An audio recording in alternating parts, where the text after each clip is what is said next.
నిజామాబాద్ జిల్లా కోటగిరి మండల కేంద్రంలో రైస్ మిల్ గోదాం కూలీక ఇద్దరు మృతి చెందారు. ఇటీవల కురుస్తున్నటువంటి వర్షాలకు గోడకు పగుళ్లు ఏర్పడ్డాయి. మహేష్, అతని భార్య, కూతురు నిద్రిస్తుండగా ఉదయం రైస్ మిల్ గోడ కూలి వారింటిపై పడింది. ఈ ప్రమాదంలో మహేష్, అతని కుమార్తె మృతి చెందగా భార్య మహేశ్వరికి తీవ్ర గాయాలయ్యాయి. ఆమెను చికిత్స నిమిత్తం జిల్లా ఆసుపత్రికి తరలించారు. ఘటనా స్థలాన్ని పరిశీలించినటువంటి పోలీసులు కేసు నమోదు చేశారు. ఇదే అంశానికి సంబంధించి మరిన్ని డీటెయిల్స్ అందించడానికి మా కరెస్పాండెంట్ రాజేష్ సిద్ధంగా ఉన్నారు. రాజేష్, చెప్పండి.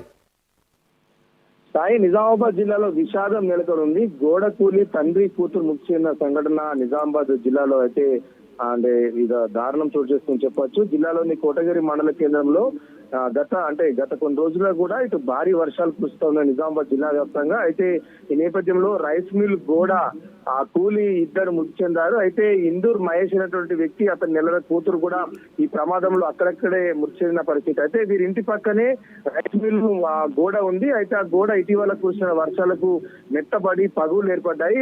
ఈ ఏర్పడడంతో ఆ గోడ వీళ్ళ ఇంటి పైన పడింది. దీంతో నిద్రిస్తున్నటువంటి మహేష్, అతని కూతురు నెలల కూతురు అక్కడికక్కడే మృతి చెందిన పరిస్థితి. భార్య మహేశ్వరి తీవ్ర గాయాలు కావడంతో ఆమెను ప్రభుత్వ ఆసుపత్రికి తరలించారు. అయితే ఈ నేపథ్యంలో విషయం తెలుసుకున్న పోలీసులు సంఘటన స్థలానికి చేరుకుని ప్రస్తుతం అయితే దర్యాప్తు చేస్తా ఉన్నారు. రెవెన్యూ అధికారులు కూడా వచ్చి ఈ పంచనామాలో పాల్గొన్న పరిస్థితి ఉంది.